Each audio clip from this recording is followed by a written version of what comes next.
100 ತಾಯಂದಿರಿದ್ರು ಕೂಡ ಮಕ್ಕಳಿಗೆ ಮಾತ್ರ ಹಾಲು ಕುಡ್ಸಕ್ಕಾಗದೇ ಇರೋ ಪರಿಸ್ಥಿತಿಯಲ್ಲಿದ್ದಾರೆ.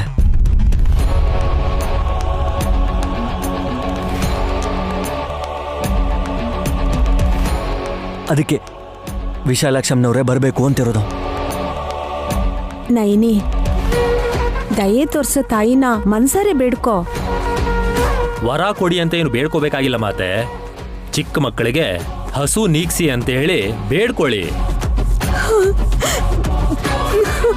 ಬೇಡ್ಕೋತೀನಿ. ನಾನಷ್ಟೇ ಅಲ್ಲ, ನಮ್ಮ ಮಕ್ಕಳು ಕೂಡ ನಿನ್ನ ಮಕ್ಕಳೇ ಅಲ್ವಾ ಅಮ್ಮ. ಬಂದ ಹಾಲು ಕೊಟ್ಟು ಮಕ್ಕಳನ್ನು ಉಳಿಸು ಅಂತ ಬೇಡ್ಕೋತೀನಿ.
ಅರಿಶಿನ ಕುಂಕುಮ ಭಾಗ್ಯವ ನೀಡೋ ನಿಜ ಮುತ್ತೈದೆಯು ನೀನಮ್ಮ. ಜಗವ ರಕ್ಷಿಸೋ ಅಪಾರ ಕೀರ್ತಿಯು ನಿನದಮ್ಮ. ವರವೋ ಶಾಪವೋ ಜಗದೋದ್ಧಾರಕ್ಕೆ ಕರುಣಿಸೋ ತಾಯಿ ನೀನಮ್ಮ. ಕತ್ತಲ ಕಳೆದು ದಾರಿಯ ತೋರೋ ಬೆಳಕಮ್ಮ. ಮೂರು ಕಂಗಳ ಭೈರವಿ ಮಾತೆ ನೋವುಗಳೆಲ್ಲ ಸಂಹರಿಸಿ ಶೋಕ ತುಂಬಿದ ಮನದಲ್ಲಿ ಇಂದು ದೈವಿ ರೂಪದಲ್ಲಿ ನೀನೆಲೆಸು.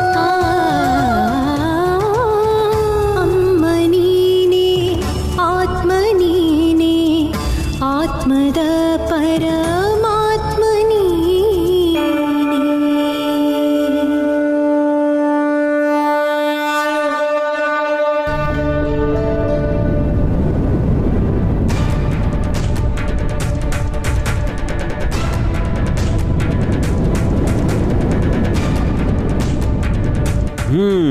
ನೈನಿ ಅಂತೂ ಸ್ವೀಟ್ ವಾಯ್ಸಲ್ಲಿ ಒಳ್ಳೆ ಹಾಡು ಹಾಡದ್ಲು. ನನ್ನ ಹೆಂಡತಿ ನಿನ್ನ ಹೆಂಡತಿ ಇಬ್ರು ಜೊತೆಗೆ ಶ್ರುತಿ ಸೇರಿಸಿದ್ದಾರೆ. ಆದ್ರೆ ಏನ್ ಬಂತು? ಗಾಳಿ ಬಂತು ಕಣೋ. ಏನ್ ಮಾಮ್? ಗಾಳಿ ಕಣೋ.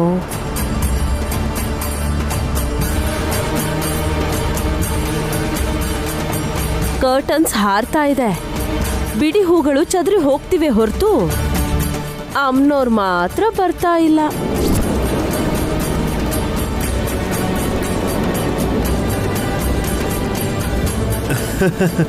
ಅದು ನಮ್ ತಪ್ಪ. ಇವ್ರ ಆಚಾರದಲ್ಲೇ ಏನೋ ಅಪಚಾರ ಆಗಿದೆ ಅನ್ಸುತ್ತೆ. ಸಾಕ್, ನಿಲ್ಸಿ ನಿಲ್ಸಿ ನಿಲ್ಸಿ.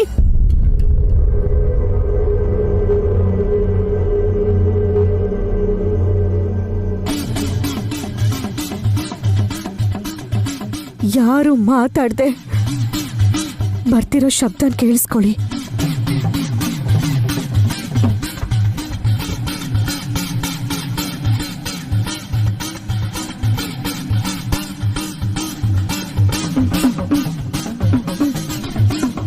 ಏನ್ ಮಾಮ್ ಇದು?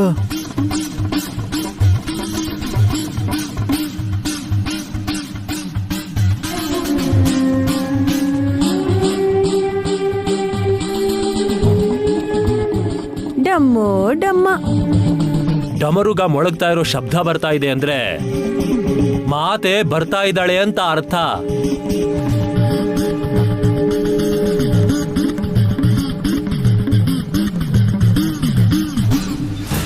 ಎಲ್ಲಿನ ದಿಶಾ?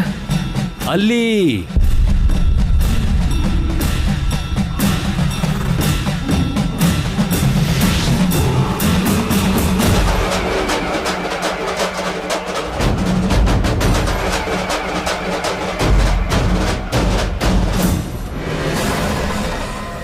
ಹೊಗೆ ತುಂಬಿಕೊಂಡಿದೆ. ಅಮ್ಮನವ್ರ ವಿಗ್ರಹ ಕೂಡ ನನಗೆ ಕಾಣಿಸ್ತಿಲ್ಲ.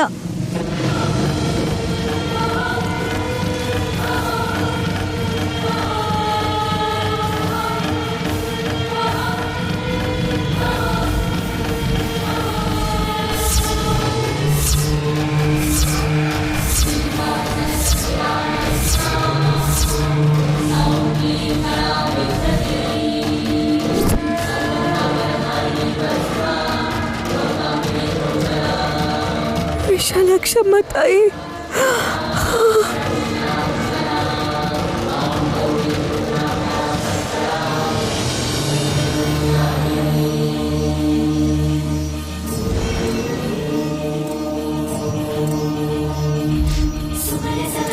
ಸುಂದರಿ ಮಾಧವಿ ಚಂದ್ರ ಸಹೋದರಿ ಹೇಮಮಯೇ ಮುನಿಗಳ ವಂದಿತ ಮೋಕ್ಷ ಪ್ರದಾಯಿನಿ ಮಂಜುಳ ಭಾಷಿಣಿ ವೇದನುತೆ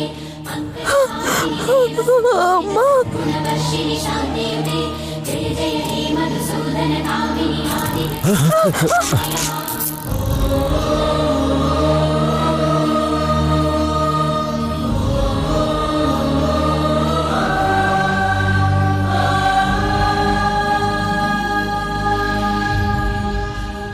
ನೈನಿ, ನೀವು ಬೇಡ್ಕೊಂಡ್ರಿ ಅಂತ ನಾನು ನಿಮ್ಮ ಮುಂದೆ ಬಂದೆ. ನೀವು ಮಾತ್ರ ಮುಂದೆ ಬರೋದಕ್ಕಾಗೋದಿಲ್ಲ.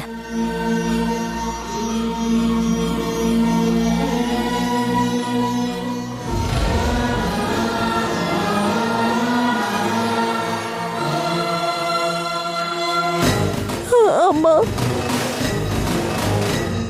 ನಿನ್ನ ಕಣ್ ತುಂಬ ನೋಡಿರೋ ಖುಷಿಗೆ ನನ್ನ ಪ್ರಾಣನೇ ಹೋಗುತ್ತೇನೋ ಅನ್ನೋಷ್ಟು ಉದ್ವೇಗಕ್ಕೆ ಒಳಗಾಗ್ತಿದ್ದೀನಿ.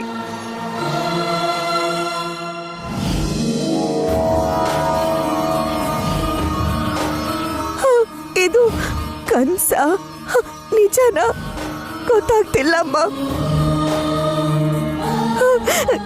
ಆದ್ರೆ ನಿಜಾನೇ ಆಗ್ಬೇಕು. ನಮ್ಮ ಮಕ್ಕಳನ್ನ ಕಾಪಾಡಬೇಕು. ದುಷ್ಟರಿಗೆ ಶಿಕ್ಷೆ ಕೊಡ್ಬೇಕಮ್ಮ.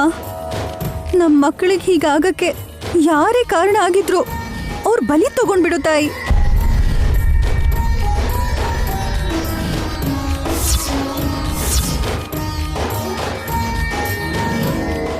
ನಾನು ಮಕ್ಕಳು ಹಸುವನ್ನ ನೀಗ್ಸೋಕ್ ಬಂದಿದ್ದೀನಷ್ಟೇ.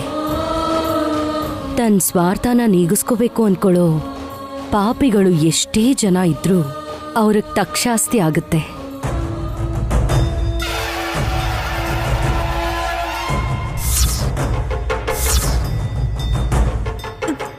ಹಾಲು ಮಕ್ಳಿಗೆ ನೀನು ಕೊಡ್ತೀಯ ಅಮ್ಮ? ಹೌದು ಸುಮನ, ಪಾಪದ ಲೆಕ್ಕನ ಮಾಡೋದಕ್ ಬಂದಿಲ್ಲ. ಮಕ್ಕಳಿಗೆ ಹಾಲು ಕೊಡಿಸಿ ಅವ್ರನ್ನ ಸಮಾಧಾನ ಮಾಡಕ್ ಬಂದಿದ್ದೀನಿ.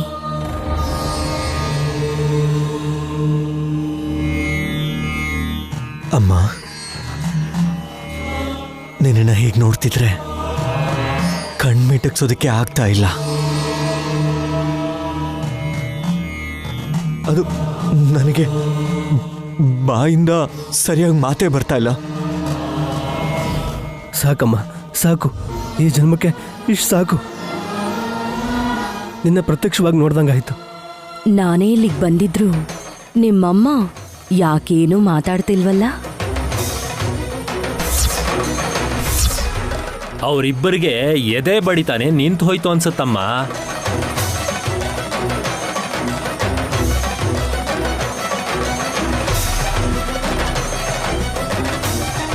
ಅಮ್ಮ, ಮಕ್ಕಳಿಗೆ ಹಸುವಾಗಿದೆ. ದಯೆ ತೋರಿಸಿ ಹಸುವು ನೀಗ್ಸು ತಾಯಿ. ಆಗ್ಲಿ ಡಮ್ಮಕ್ಕ.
ನೈನಿ, ಹಾಸಿನಿ, ಸುಮನಾ, ಮಕ್ಕಳು ಹೊಟ್ಟೆ ತುಂಬ ಹಾಲು ಕುಡ್ದಿದ್ದಾರೆ. ಮಕ್ಕಳಿಗೆ ಹೀಗಾಗೋದಕ್ಕೂ ನಾನ್ ಬರೋದಕ್ಕೂ ಕಾರಣ ಆ ವಿಧಿ ಬರಹ.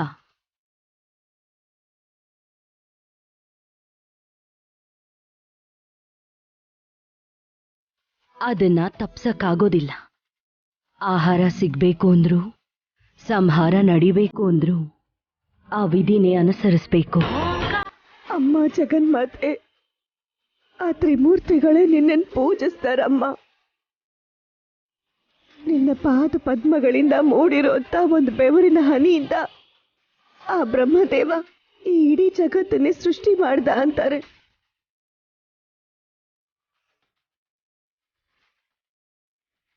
ಆ ಬೆವರನ್ನೇ ಲಯಕಾರ ಆಗಿರೋ ಪರಮೇಶ್ವರ ತನ್ನ ದೇಹದ ಮೇಲೆ ಭಸ್ಮ ಜೊತೆ ದಿನ ಧರಿಸ್ತಾನೆ ಅಂತಾರೆ.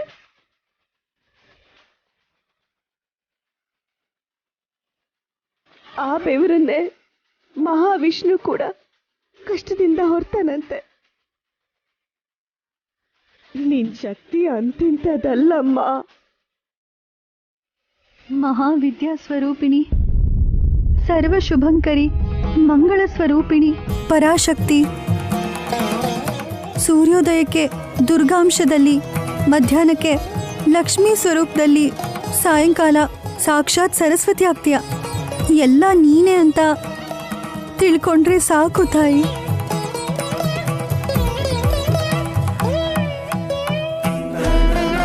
ಸುರಚಿತ ನವರ್ಣ ಪೀಠಸ್ಥಿತೆ ಸ್ತುತೆ, ಸರ್ವತೀತಾತ್ಮಿಕೆ, ಸರ್ವಮಂತ್ರಾತ್ಮಿಕೆ, ಸರ್ವತಂತ್ರಾತ್ಮಿಕೆ, ಸರ್ವಮುದ್ರಾತ್ಮಿಕೆ, ಸರ್ವಶಕ್ತ್ಯಾತ್ಮಿಕೆ, ಸರ್ವವರ್ಣಾತ್ಮಿಕೆ, ಸರ್ವರೂಪೇ ಜಗನ್ಮಾತೆ. ಪಾಹಿ ಮಾಂ, ಪಾಹಿ ಮಾಂ, ಪಾಹಿ ಮಾಂ, ಪಾಹಿ ಮಾಂ, ಪಾಹಿ ಮಾಂ, ಪಾಹಿ ಮಾಂ, ಪಾಹಿ ಮಾಂ, ಪಾಹಿ ಮಾಂ, ಪಾಹಿ ಮಾಂ, ಪಾಹಿ ಮಾಂ, ಪಾಹಿ ಮಾಂ, ಪಾಹಿ ಮಾಂ, ಪಾಹಿ ಮಾಂ, ಪಾಹಿ ಮಾಂ, ಪಾಹಿ ಮಾಂ, ಪಾಹಿ ಮಾಂ, ಪಾಹಿ ಮಾಂ, ಪಾಹಿ ಮಾಂ, ಪಾಹಿ ಮಾಂ.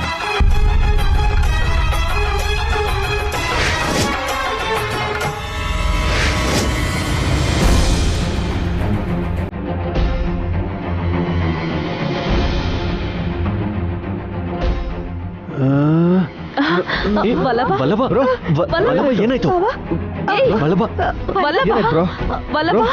ನೀನ್ರಿ ಅಮ್ನೋರ್ನ ನೋಡಿ ಪ್ರಜ್ಞೆ ತಪ್ಪಿದ್ರು ಅನ್ಸುತ್ತೆ. ತಗೊಳ್ಳಿ.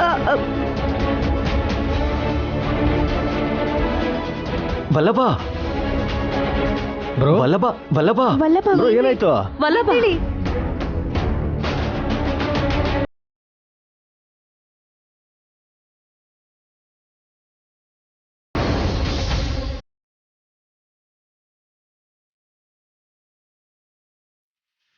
ವಲ್ಲಭ, ಎದ್ದೇಳು. ಅಮ್ಮ, ಅಮ್ಮ, ಅಮ್ಮ. ಅಮ್ಮ ಹೊರಟೋದ್ರು ವಲ್ಲಭ. ಮಾಮಂದೆ ಅಮ್ಮ ಅಂತ ಕರೆದಿದ್ದಕ್ಕೆ ದಯೆ ತೋರಿಸಿದ್ಲು ಅಂದ್ಕೊಳ್ಳಿ.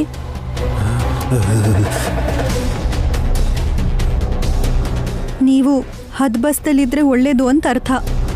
ಅಮ್ಮ, ಮಾಮ್, ಮಾಮ್, ನನಗೆ ಭಯ ಆಗ್ತಿದೆ ಮಾಮ್. ಈ ಮನೇಲಿ ಇರೋದಕ್ಕಾಗ್ತಿಲ್ಲ ಮಾಮ್. ಮಾಮ್, ಅಪ್ಪ, ಏಯ್, ಭಯ ಪಡ್ಬೇಡು, ಬಾಯ್ ಮುಚ್ಕೊಂಡಿರು. ಬಾ. ಮನೇಲಿ ಅಮ್ಮನವ್ರು ಇರ್ಬೇಕಾದ್ರೆ ನಾವೆಲ್ಲ ಯಾಕೆ ಹೆದರ್ಕೋಬೇಕು ಭಾವ? ಅಮ್ಮನವ್ರು ಇರೋದಕ್ಕೆ ಏನು ಮಾಡ್ತಾರೋ ಅಂತ ಭಯ ಆಗ್ತಿದೆ ನನಗೆ. ನೀನ್ ಬಾ ಮೊದ್ಲು, ಎದ್ದೇಳು. ಸರಿ ಮಾಮ್.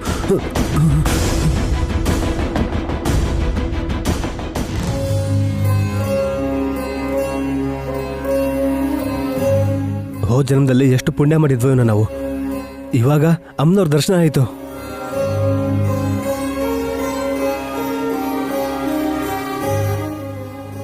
ನಾಸ್ತಿಕನಾಗಿದ್ದ ನನ್ನ ಆಸ್ತಿಕನಾಗಿ ಬದಲಾಯಿಸಿರೋ ನೈನಿಯಿಂದಲೇ ದೇವರ ಅನುಭೂತಿಯನ್ನ ತಿಳ್ಕೊಳ್ಳೋದಕ್ಕೆ ಸಾಧ್ಯ ಆಯಿತು.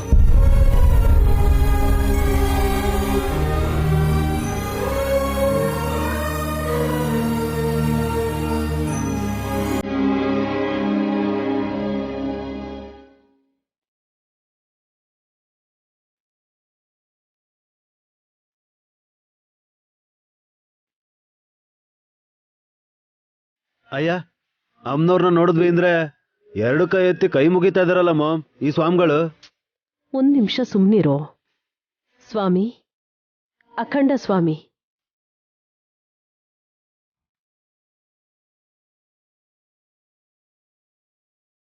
ಈ ಪಾಪಿಷ್ಟ ಲೋಕದಲ್ಲಿ ಪುಣ್ಯ ಸಿಗೋದು ಅದೃಷ್ಟ ತಿಲೋತ್ತಮ.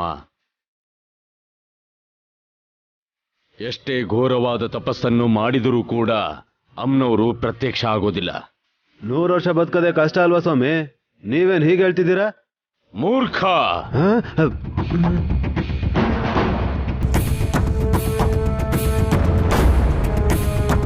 ಮನುಷ್ಯ ಅವಲಂಬಿಸೋ ಹವ್ಯಾಸದಿಂದನೇ ಆಯಸ್ಸು ಕಡಿಮೆ ಆಗ್ತಾ ಬರುತ್ತೆ. ಧರ್ಮ ಮತ್ತೆ ಸತ್ಯವನ್ನ ಪಾಲಿಸಿದ್ರೆ ಎಷ್ಟೇ ವರ್ಷಗಳಾದರೂ ಜೀವಂತವಾಗಿರಬಹುದು. ಹಿಮಾಲಯದಲ್ಲಿ ಮಹರ್ಷಿಗಳು 100 ವರ್ಷ ದಾಟಿದ್ರೂ ಕೂಡ ಇನ್ನೂ ಜೀವಂತವಾಗೇ ಇದ್ದಾರೆ. ಏನ್ ಮಾಮ್ ಈ ಅಪ್ಪ ಹೇಳ್ತಿರೋದು? ಇರ್ಬೋದು ಕಣೋ, ಆದ್ರೆ ಧರ್ಮ ನ್ಯಾಯ ಅಂತ ಪಾಲಿಸ್ತಾ ಹೋದ್ರೆ ಉದ್ಧಾರ ಆಗೋದು ಯಾವಾಗ? 65 ವರ್ಷ ಆದ್ರೂ ಸರಿ, ಶ್ರೀಮಂತರಾಗಿ ಬದುಕಬೇಕು ಅನ್ನೋದು ನನ್ನ ಆಸೆ.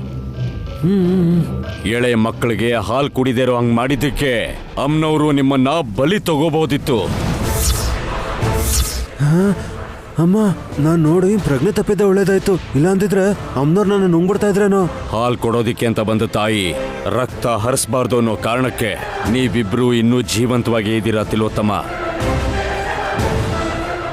ಇಲ್ಲ ಅಂದಿದ್ರೆ ಎಷ್ಟೊತ್ತಿಗೆ ನೀವು ಬೂದಿ ಆಗ್ತಿದ್ರಿ.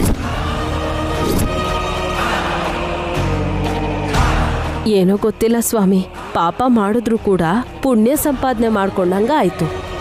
ಇಲ್ಲ ಅಂದ್ರೆ ಅಮ್ಮನವ್ರನ್ನ ನೋಡೋ ಅಂತ ಭಾಗ್ಯ ಸಿಗ್ತಾ ಇತ್ತಾ? ಇದು ನಿಮ್ಮಿಂದ ಆದಂತಹ ಘಟನೆ ಅಲ್ಲ. ಮಾತು ಬರದೇ ಇರುವಂತಹ ಎಳೆ ಮಕ್ಕಳಿಗೋಸ್ಕರ ತಾಯಂದ್ರಿಗೆ ಮಹಾತಾಯಿ ಭೂಮಿ ಮೇಲೆ ಪ್ರತ್ಯಕ್ಷ ಆದ್ಲು.